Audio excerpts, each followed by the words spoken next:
We already discussed the definition of normal distribution. Its equation is f of x equals 1 by sigma root 2 pi e raised to minus 1 by 2 into x minus mu by sigma whole square.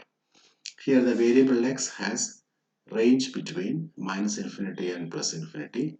The equation has two constants mu and sigma square. That mu lies between minus infinity and plus infinity. Sigma is greater than 0. Can usually represent a normal distribution using the notation x follows n mu sigma square. We also found its various theoretical and practical importances. Now we come to the various properties of normal distribution. First of all, note that the variable following normal distribution is continuous and its range of variation is between minus infinity and plus infinity.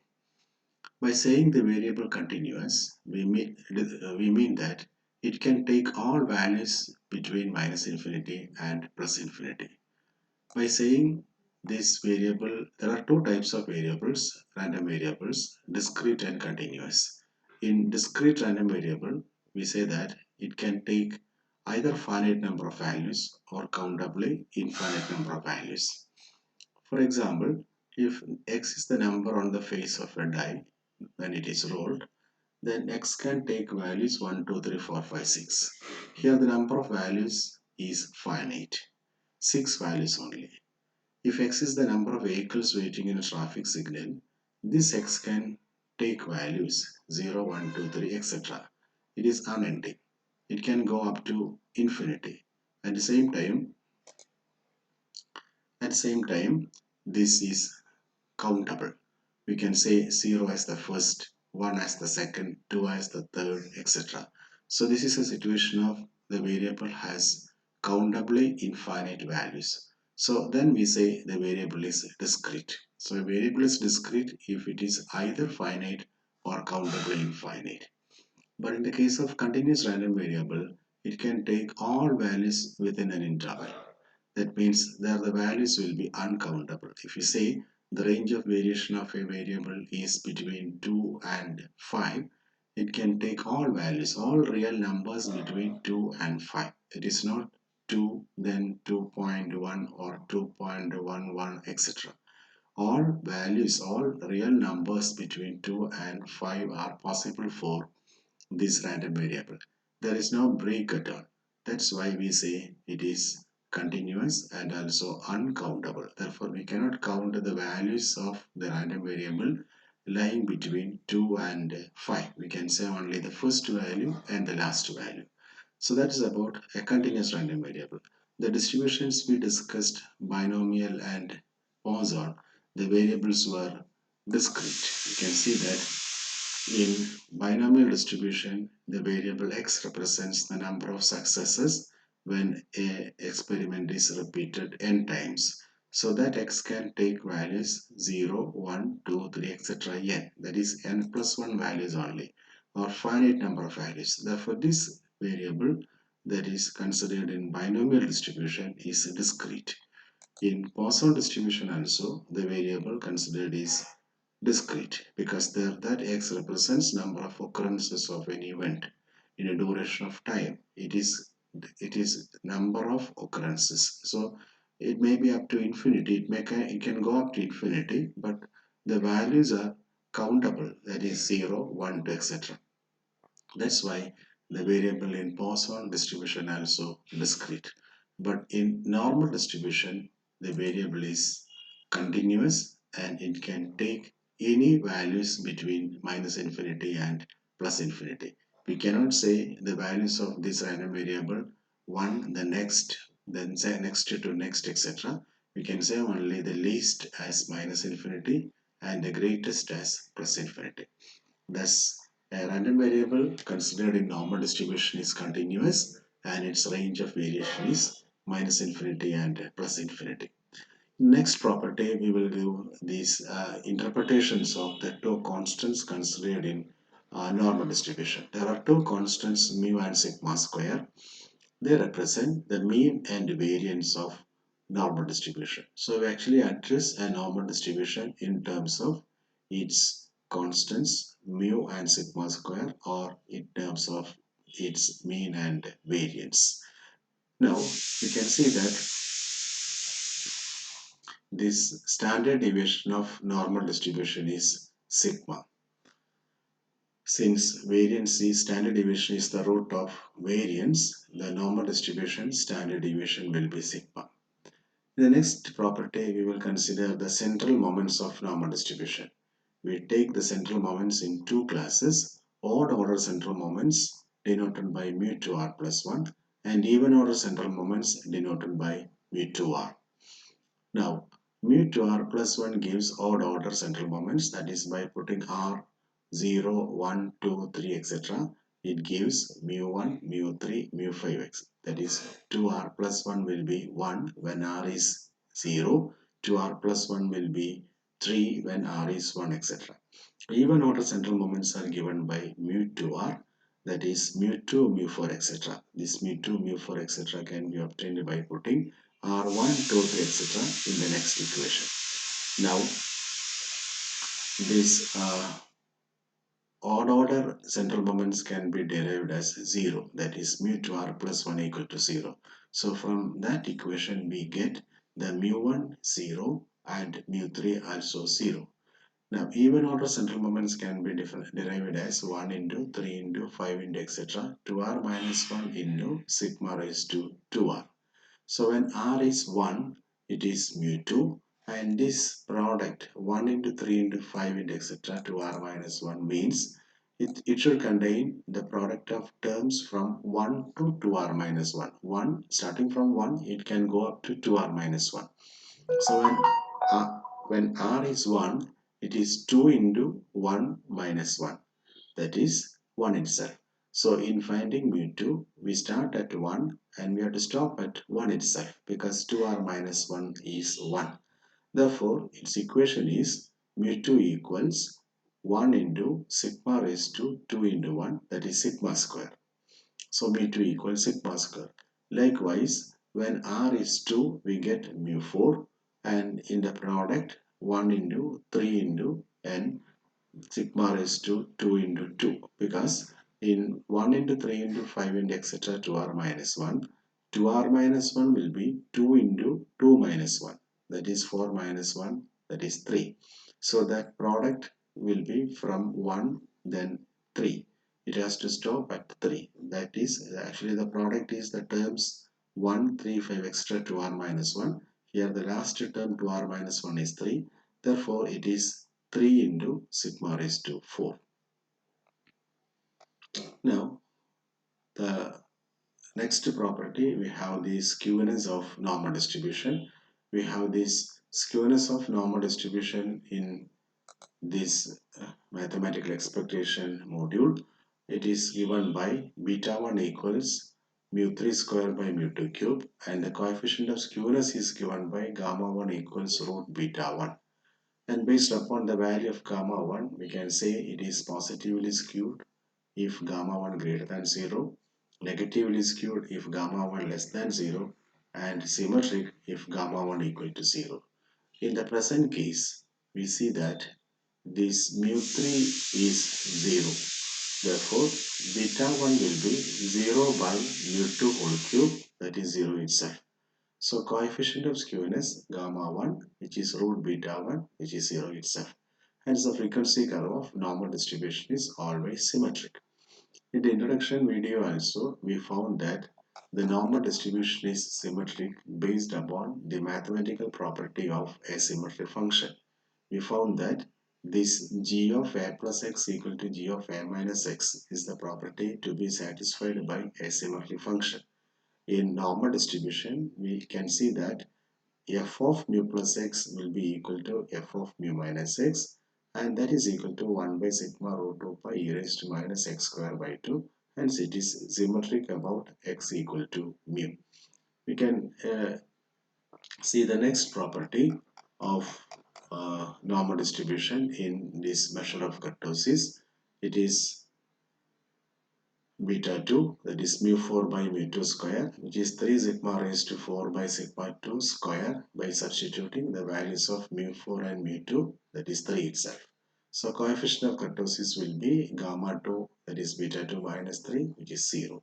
And in that measure of kurtosis using moments, we see that if gamma 2 is greater than 0, the frequency curve will be electrostatic. If gamma 2 is less than 0, the frequency curve will be plateaucurtic, and gamma 2 equal to 0, the frequency curve will be mesocurtic. So in the present case, the normal distribution gamma 2 is equal to 0. Therefore, the frequency curve of normal distribution is mesocurtic, or it is also known as bell-shaped. Now, this is the property we have verified using the mathematical equation, that is f of mu plus x is equal to f of mu minus x. I shall once again explain this with the help of some graph drawn for normal distribution. Shall take my blank page.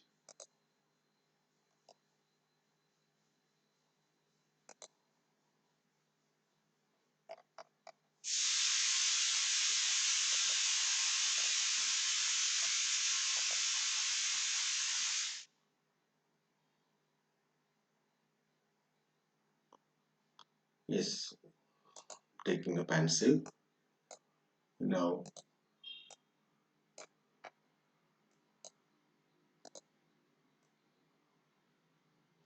so suppose this is the frequency curve of normal distribution. Now, if this is the line x equal to mu,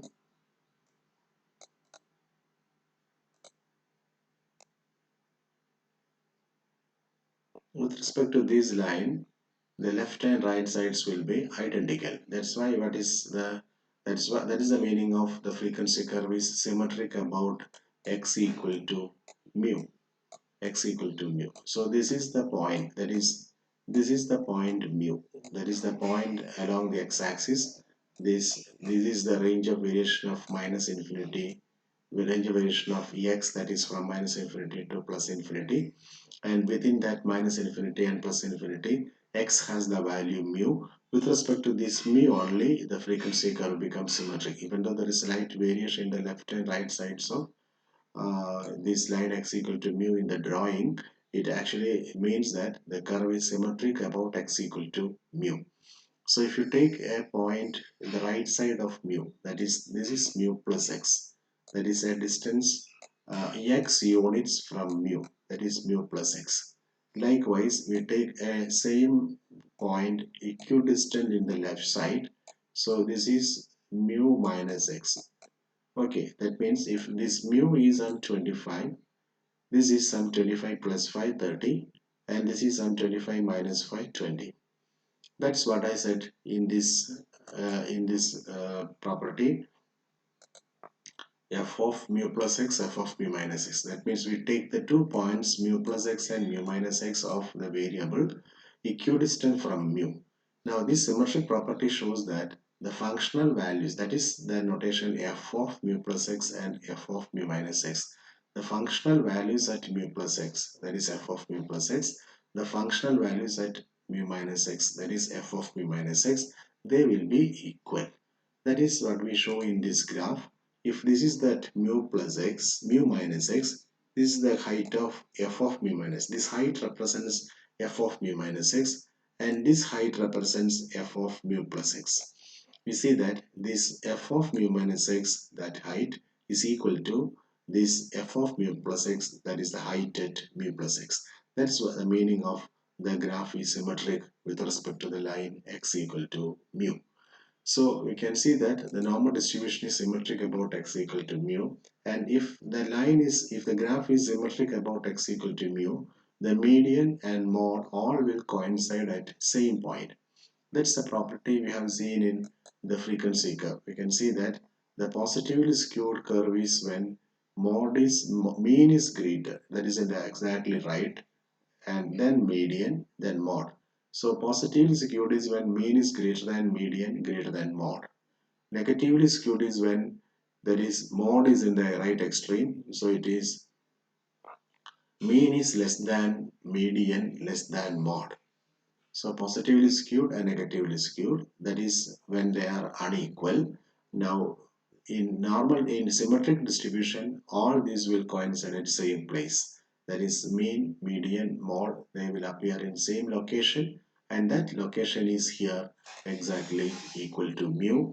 That is, this is the location of the mean, median, mode coincide. So all these values coincide at mu. Therefore, the frequency curve of normal distribution is symmetric about x equal to mu. Now, you can see we found that the normal distribution is symmetric about x equal to mu. So definitely the peak value occurs at x equal to mu. So the next question is, what will be the height at x equal to mu? What is the maximum value of normal distribution at x equal to mu? Since this maximum value is occurring at x equal to mu, this maximum value can be obtained by putting this mu in the equation of normal distribution. So this is the equation of normal distribution, that is 1 by sigma root 2 pi e raised to minus 1 by 2 and x minus mu by sigma whole square, and this equation attains the maximum value at x equal to mu. So what will be the maximum value, and that can be obtained by putting mu in the place of x. So if mu appears in the place of x, it will be mu minus mu by sigma, that is 0, 0 square. So it is again e raised to minus 1 by 2 into 0, e raised to minus 0, which is 1. E raised to 0 is, e raised to minus 0 is 1. Both are 1. So it is actually 1 by sigma root 2 pi. Thus, we have the maximum value will be occurring at x equal to mu, and the maximum value will be 1 by sigma root 2 pi. We can show this in the graph of normal distribution drawn for different values of mu and sigma. This is the graph for mu is 30 and sigma equal to 5. Mu is 30 and sigma equal to 5. And this is the graph for mu equals 40 and sigma equals 8. And this is the graph for mu equals 50 and sigma equals 12. You see that this mu 30 and sigma 5 is symmetric about x equal to 30. That is mu is 30. With respect to this line x equal to 30, the left and right sides of this normal distribution are identical. That's what we said, symmetric about x equal to 30. And what is the height? Height is 1 by sigma root 2 pi. Here this will be 1 by 5 root 2 pi. You can compute it as nearly 0.08. That is why the height at 0.08 and height occurs at x equal to 30. The same thing happens for the next graph, that is drawn for mu 40 and sigma 8. You can see that this is symmetric with respect to the line x equal to 40. This is symmetric about x equal to 40. With respect to this line 40, they are identical. And here the height will be 1 by 8 root 2 pi, which is between 0.04 and 0.06. Now the next is symmetric about sig mu equal to 50. So this is the line of symmetricity, and with respect to that line the graph will be identical, and the height will be 1 by 12 root 2 pi. You can also note that this maximum value is 1 by sigma root 2 pi. Since sigma appears in the denominator, when sigma increases, the height will be decreasing. That's what you see here. When sigma 5, this is the height.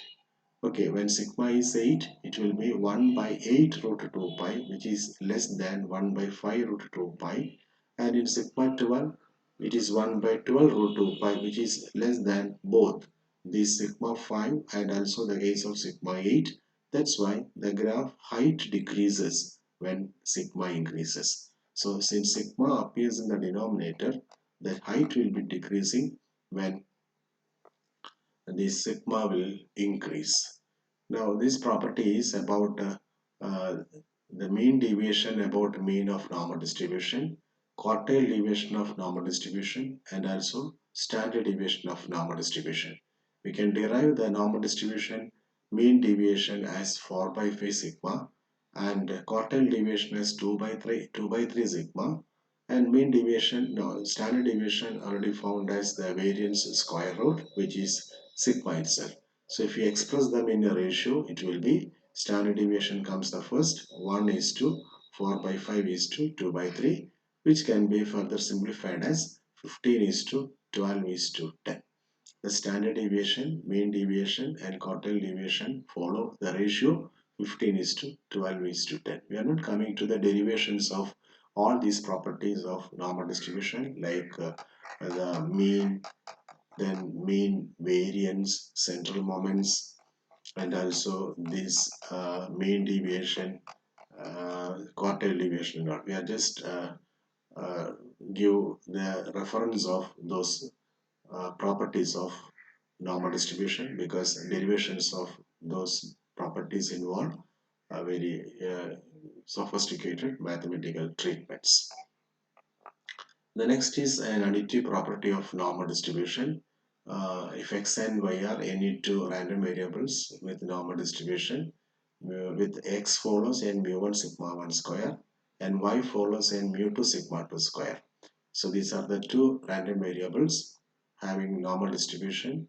They have same family normal distribution, but they are different in the sense of their constants, that is mean and variances.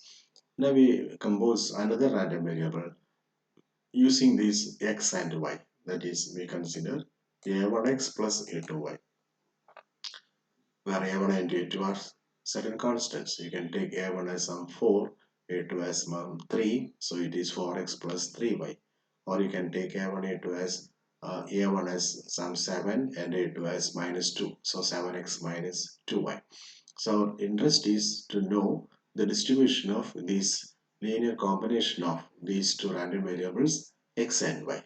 So we can prove that this a1x plus a2y is also normal with mean a1 mu1 plus a2 mu2 and variance a1 square sigma 1 square plus a2 square sigma 2 square. This is actually a mega offer given by normal distribution because very rare to have any such combinations have same distribution like normal distribution. That is, if you take a1 1, a2 as also 1, it is x plus y. That is, x plus y will follow mu1 plus mu2, that is a1 1 and a2 1, and sigma 1 square plus sigma 2 square. So x plus y will follow n mu1 plus mu2 and sigma 1 square plus sigma 2 square. That is known as the additive property of normal distribution because in this case the variable represents sum of two random variables x and y. And this property is also possessed by binomial distribution and Poisson distribution. We can see that page of binomial distribution showing this property.